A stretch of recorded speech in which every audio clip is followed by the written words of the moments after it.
బండి సంజయ్ గారు చేసినటువంటి వ్యాఖ్యలు ఎట్లున్నాయంటే ఈటల రాజేందర్ను అధ్యక్షుని కాకుండా అడ్డుకునేటువంటి ప్రయత్నంలో భాగంగానే ఒక బండి సంజయ్ ఇటువంటి వ్యాఖ్యలు చేసిందని చెప్పేసి కొంతమందిలో చర్చ జరుగుతుంది. ఇది నిజమేనా? లెఫ్ట్ భావజాలం ఉన్నటువంటి వ్యక్తికి ఎట్లు ఇస్తారు? భావజాలం ఏంది? ఒక అవార్డు ఇవ్వడానికే ఇబ్బంది ఉన్నటువంటి పార్టీకి ఆ రాష్ట్ర అధ్యక్ష పదవిని ఇవ్వడానికి ఇబ్బంది ఉంటుంది కదా. ఆ భావజాలంతోనే ఆ ఆలోచనతోనే ఈటల రాజేందర్ను రాష్ట్ర అధ్యక్ష పదవి కాకూడదని చెప్పేసి ఒక ప్రయత్నం జరుగుతుంది, ఒక కుట్ర జరుగుతుందని కూడా కొంతమంది అభిప్రాయం వ్యక్తం చేస్తున్నారు. దీనిలో ఎంతవరకు నిజం ఉంది? చర్చ వేరు, ఆలోచన విధానం వేరు, అభిప్రాయం వేరు, ఆలోచించే విధానం వేరు ఉంటుంది. నేను కుట్ర జరుగుతుంది అంటున్నా. అధ్యక్షుడు ఎవరి కుట్ర జరిగినా కూడా పార్టీ అన్నిటినీ అధిగమించే పార్టీ ఆలోచన విధానానికి అందరూ కట్టుబడి ఉండేటువంటి సంస్కృతి బీజేపీలో ఉంటుంది. సరే, మీరు బండి సంజయ్ గారిని చూసారు, ఈటల రాజేందర్ గారితో ఎంతో సన్నిహితంగా రోజు కూడా ఉంటున్నారు. అసలు ఏంది బండి సంజయ్ కు ఈటల రాజేందర్కి మధ్యలో ఏంది? అసలు ఏమైనా పంచాయతీ ఉందా ఇద్దరికి? ఇప్పుడు తన ముఖాన్ని తాను 3 తీర్ల చూసుకుంటాడండి మనిషి. నరుని వతక చూసుకుంటాడు, దాని తర్వాత హీరో వతక చూసుకుంటాడు, దాని తర్వాత కోతిగా చూసుకుంటాడు. నర వీర వానరహ. తన ముఖాన్ని తను 3 తీర్ల చూసుకునే స్వభావం ఉంటుంది మనిషికి. కానీ మేము ఒక కులం కాదు, ఒక కడుపులో పుట్టలేదు. ప్రతి ఒక్కరికి స్వేచ్ఛ స్వాతంత్రాలు ఉంటాయి, భావజాలం కరెక్ట్గా ఎవల వ్యక్తీకరణ కూడా ఉంటుంది. కానీ ఆలోచన విధానానికి మళ్ళీ అందరూ అధిష్టానం ఏదైతే నిర్ణయం తీసుకుంటారో ఆ ఆలోచన విధానానికి అందరూ కట్టుబడి ఉండేటువంటి అవకాశం ఈ పార్టీలనే ఉన్నది. బండి సంజయ్ని రాష్ట్ర అధ్యక్ష పదవి నుంచి తొలగించడంలో రాజా యాదవ్ పాత్ర ఏంది? ఇంత మాత్రం లేదు. బండి సంజయ్ ఉన్నప్పుడే నేను పార్టీకి రాజీనామా చేసిన, టీఆర్ఎస్ పార్టీకి. అవును. ఆయన నాకు 2-3 సార్లు ఫోన్ చేసిండు. ఆయన పార్టీలో కలువు అన్నాడు. అన్నా నేను వస్తాను నీ దగ్గరికి అని అన్నాడు. ఆయన అన్నాడు కానీ నేను ఏ నిర్ణయం తీసుకోలేని స్థితిలో లేకుంటున్నా. నేను చాలా ఆందోళనగా ఉంటుంది. దాని తర్వాత నేను స్థిమితమైనాకనే అమిత్ షా గారు వచ్చిన సందర్భంగా నేను మునుగోడు ఉప ఎన్నికల సందర్భంగా చేరిన తప్ప పార్టీలో.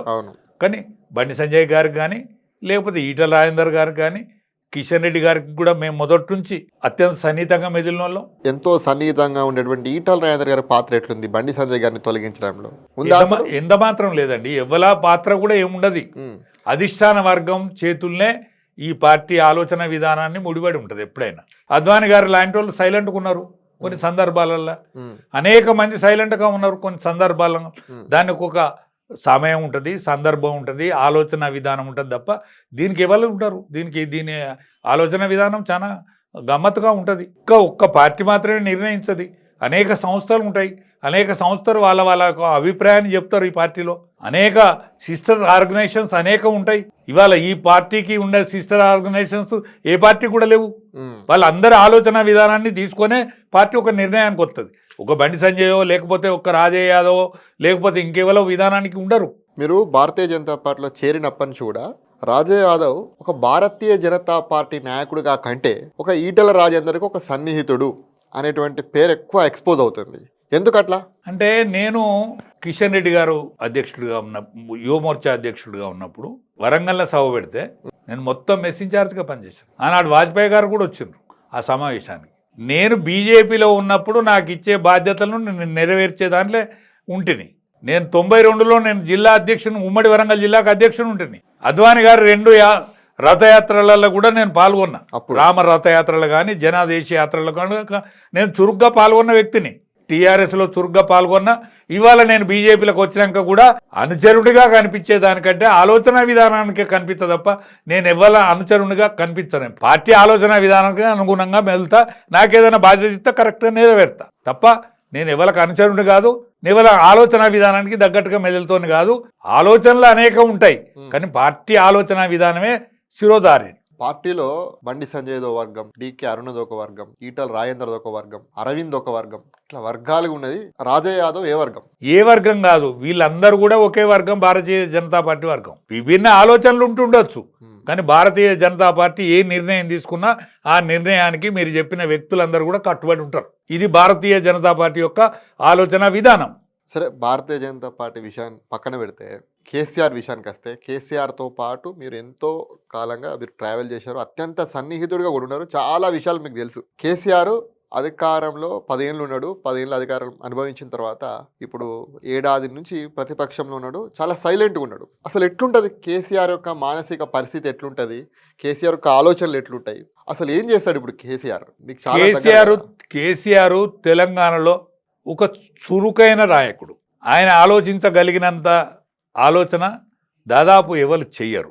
ఇప్పుడు నేను అనేక మందితోని రాజకీయ నాయకులతో తిరిగిన జంగారెడ్డి గారికి నేను సాన్నిధ్యంగా ఉంటుని. ఇప్పుడు మీరు ఏదైతే నాకు ఈటెల రాజేందర్ గారితో సాన్నిధ్యంగా అవును. ఉంటారని ఏదైతే అన్నారో నేను జంగారెడ్డి గారితో సాన్నిధ్యంగా ఉంటుంది.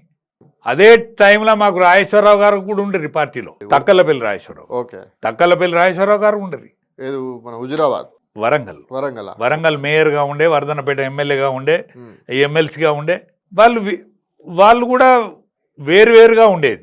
వేరువేరుగా ఆలోచన విధానం వేరువేరుగా ఉండేది. కానీ నేను ఇద్దరి మధ్య కూడా సన్నిహితున్నే. నేను ఇద్దరు కూడా సాన్నిధ్యంగానే ఉండేది. కానీ నేను ఎప్పుడైనా కూడా ఒక ముఖ్య భూమికనే పోషిస్తే తప్ప సంకుచిత భావంతోనైతే మెదలా.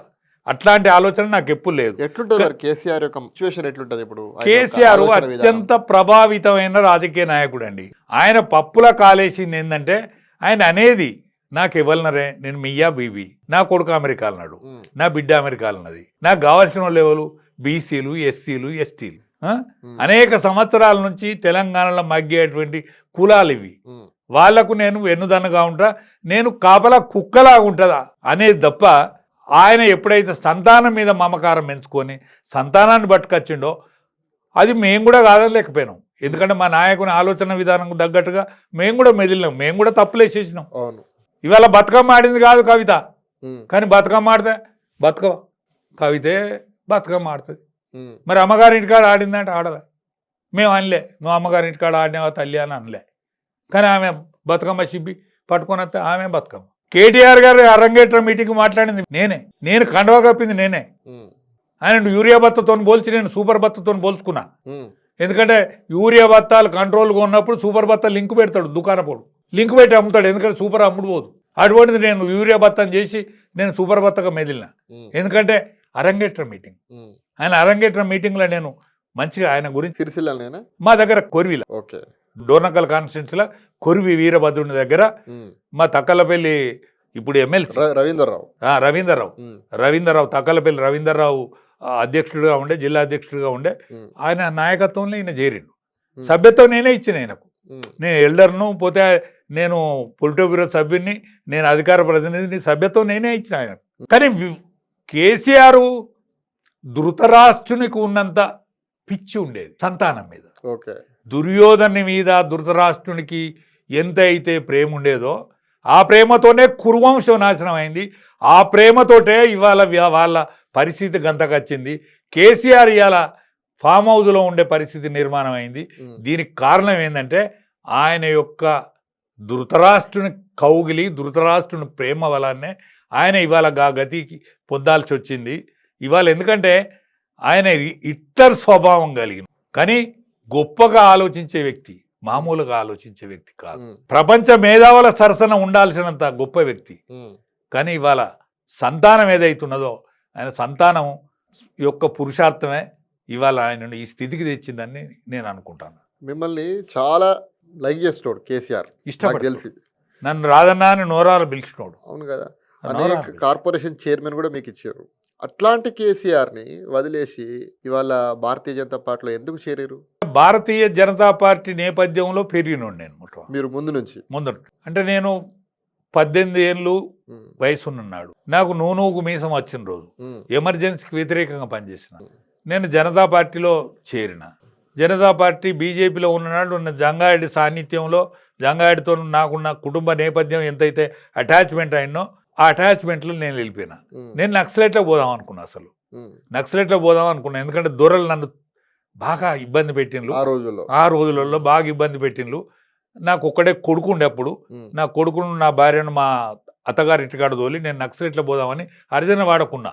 వాళ్ళకి చెప్తానా నేను గిట్లయితే గిట్లా పోతాను సుమా అన్నప్పుడు జంగారెడ్డి గారు వచ్చినారు. అడిగి జంగారెడ్డి గారు వచ్చి ఎక్కడ అడిగినా కూడా రాజయ్య గారు మీరేనా అని నా దగ్గరికి వచ్చాడు.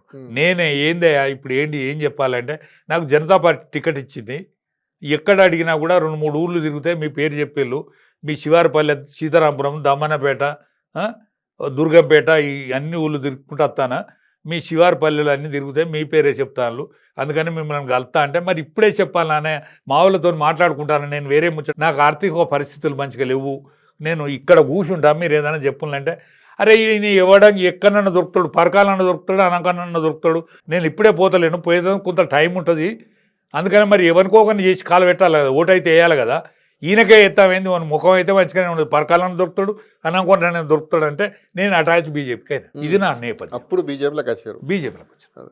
దాని తర్వాత అంటే ఆనాడు జనతా పార్టీ, దాని తర్వాత బీజేపీలోకి. ఎందుకు మరి టీఆర్ఎస్ నుంచి ఎందుకు బయటకు వచ్చారు అంటారు? టీఆర్ఎస్ నుంచి బయటికి రావడానికి కారణం ఏంటంటే ఆయన మర్చిపోయాడు, అందరిని మర్చిపోయాడు, నన్ను ఒక్కనే కాదు, అనేక మంది నాలాంటి పోరాట యోధులను అందరిని కూడా మర్చిపోయాడు. కార్పొరేషన్ చైర్మన్ ఇచ్చారు. కార్పొరేషన్ చైర్మన్ ఇచ్చి నా తుపాకీ నా భుజాన పెట్టి మా వాళ్ళని కాల్చిపారేసిండు,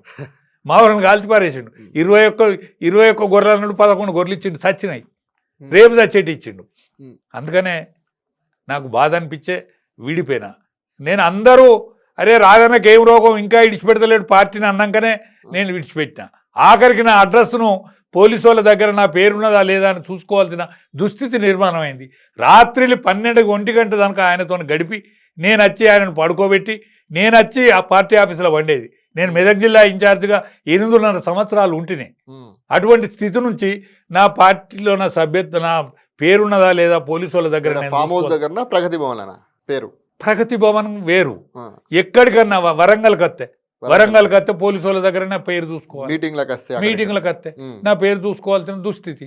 ఒకనాడు నేను పక్కనున్న స్థితి, పోలీసు వాళ్ళ దగ్గర నా లిస్టు చూసుకోవాల్సిన దుస్థితి. ఏం చేయాలి? సరే అయిపోయింది రాజన్న, మళ్ళీ వచ్చేసాను తర్వాత చూసుకుందాం అని అంటే కేసీఆర్ అంటే మళ్ళీ పోతారా? ఆయన రమ్మన్నా నేను పోను. ఆయన రమ్మనని మనస్తత్వం కలిగినోడు, నేను ఎంత మాత్రం పోని మనస్తత్వం నేను కలిగినోడు. గొప్పోడైనా ఆయనకుండే ఆత్మవిశ్వాసం ఆయనకుంటుంది, నాకుండే, నేను చిన్నోనైనా పెద్దోనైనా నాకుండే ఆత్మవిశ్వాసంతోనే బతుకుతాను నేను. అందుకని నేను కూడా పోను. ఈ భారతీయ జనతా పార్టీ జెండా కప్పుకొని చనిపోవాలని మాత్రమే వచ్చిన తప్ప ఇంకేం ఆశించి రాలేదు ఈ పార్టీ. మేము ముందుగాల ఊనవాళ్ళు అక్షరాభ్యాసం జనతా పార్టీలో చేరినాం. అక్షరాభ్యాసంతో మేము మా రాజకీయ జీవితం అంతా ఎక్కువ భాగం ఈ పార్టీలో, దాని తర్వాత టీఆర్ఎస్లో గడిచింది. ఈ వయసులో ఇదే పార్టీలో కొనసాగాలని అనుకుంటాను తప్ప మళ్ళీ రెండో అభిప్రాయంతో నేను లేను.